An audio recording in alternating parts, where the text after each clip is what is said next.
Friends, ഇന്ന് നമുക്കൊരു എളുപ്പമായിട്ടുള്ള ഒരു 3D ഡ്രോയിങ്സ്, വെറും വരകളും കുത്തുകളും മാത്രമായിട്ടുള്ള ഒരു ഈസി 3D ഡ്രോയിങ് നമുക്കൊന്ന് ട്രൈ ചെയ്യാം. പ്രത്യേകിച്ച് ഇതിൻ്റെ ഒരു ഇമ്പോർട്ടൻ്റ് എന്ന് പറഞ്ഞു കഴിഞ്ഞാൽ ഇത് കുട്ടികൾക്ക് എളുപ്പം വരയ്ക്കാൻ പറ്റും. അതേപോലെ നമുക്കിതിന് ഒരു 4 or 5 കളേഴ്സ് മതിയായിരിക്കും. ഈ ബ്ലാക്ക് ആണ് ഇമ്പോർട്ടൻ്റ് ആൻഡ് മെയിൻ. നമുക്കൊരു 4 ഡാർക്ക് കളേഴ്സ് മതിയായിരിക്കും. എന്നാ നമുക്കൊന്ന് വരച്ച് നോക്കിയാലോ. നമുക്ക് ഏത് ബുക്കോ ഏത് ബുക്ക് ഷീറ്റുമോ യൂസ് ചെയ്യാം. അത് നമുക്ക് ലൈറ്റൊക്കെ ചെയ്ത് കൊടുക്കാം. എന്നിട്ട് നമുക്ക് തുടങ്ങാം. നമുക്ക് ഏത് ബുക്ക് വേണമെങ്കിലും യൂസ് ചെയ്യാം ഇതിന്. അപ്പോൾ നമുക്കൊന്ന് സ്റ്റാർട്ട് ചെയ്യാൻ കാര്യം ഇച്ചിരി ഇങ്ങനെ വരച്ചിട്ടുണ്ടായിരുന്നേ. ഓരോ സ്കെച്ച് എടുത്ത് ജസ്റ്റ് ഒന്ന് നമ്മൾ വരച്ചു കൊടുത്താൽ മതി ഓരോ വരയായിട്ട്. ഇനി നമുക്ക് ബ്ലൂ യൂസ് ചെയ്യാം.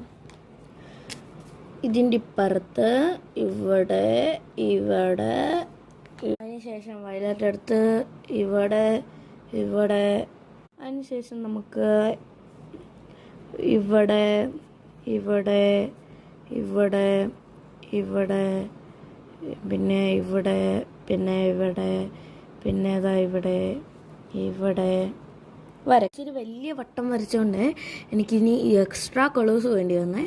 നിങ്ങൾ ചെറുതാണ് വരയ്ക്കുന്നെങ്കിൽ ചെറുതായിട്ട് വരയ്ക്കുക, വലുതായിട്ട് വരയ്ക്കുകയാണെങ്കിൽ വലുതായിട്ട് തന്നെ കളേഴ്സ് യൂസ് ചെയ്യേണ്ടി വരും. ഇങ്ങനെ വരച്ചു കൊടുക്കാം. ചിലയിടത്ത് ഗ്യാപ്പ് ഉണ്ടായിരുന്നേ. ആ ഗ്യാപ്പ് ഞാനൊന്ന് ഫില്ല് ചെയ്ത് കൊടുത്തിട്ടുണ്ടേ. എല്ലാം ഫില്ലായിട്ടുണ്ട്. വളരെ ഒരു ഈസി സ്റ്റെപ്പാണ്. ഇതിൻ്റെ തല ഓരോ വട്ടം വരച്ചെടുക്കാം. നമുക്ക് ഇങ്ങനെ ഒരു ഡോട്ട് 3 ഡോട്ടായിട്ട് ഡോട്ട് ചെയ്ത് കൊടുക്കാം. ഇപ്പം നമുക്ക് ഈ വരകളുടെയും കുത്തികളുടെയും കാര്യം ഇനി മനസ്സിലാക്കിക്കോളും കേട്ടോ. അപ്പം നമുക്ക് കൊച്ചു കൊച്ചു കാലുകൾ വരച്ചെടുക്കാമേ. മൊത്തം ഈ കാലുകൾ കൊടുത്തിട്ടുണ്ട്. ഇനി കൈകളും കൂടെ വരയ്ക്കാം.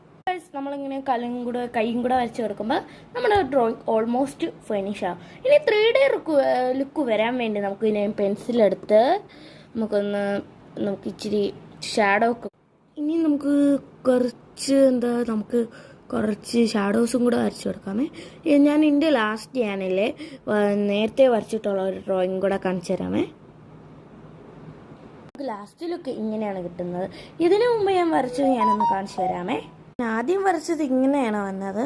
നിങ്ങൾ പ്രത്യേകം ശ്രദ്ധിക്കുക, വരകളും കുത്തുകളും എല്ലാം കറക്റ്റായിട്ട് വരുക. പിന്നെ ഷാഡോ ഒക്കെ കൊടുത്ത് വന്നപ്പോഴേക്കും ഇങ്ങനെയായിരുന്നു എൻ്റെ ഫസ്റ്റ് ഡ്രോയിങ് വന്നിരുന്നു. കൂടെ വളച്ചു വരയ്ക്കാൻ നിങ്ങൾ ശ്രദ്ധിക്കുക. അപ്പം നിങ്ങൾക്ക് ഇത് ഇഷ്ടമായെങ്കിൽ കമൻറ്റ് ചെയ്യുക. ആദ്യം ഞാൻ പറഞ്ഞില്ലേ വരകളും കുത്തുകളും, അത് മനസ്സിലായാലോ? അപ്പോൾ ഇഷ്ടമായെങ്കിൽ കമൻറ്റ് ചെയ്യാം. നിങ്ങൾക്ക് ഇങ്ങനത്തെ ഡ്രോയിങ്സ് വരയ്ക്കാൻ നേരത്തെ അറിയാമെങ്കിൽ കമൻറ്റ് ചെയ്യാൻ മറക്കല്ലേ ഗായ്സ്. ബൈ. അടുത്ത വീഡിയോ ആയി വീണ്ടും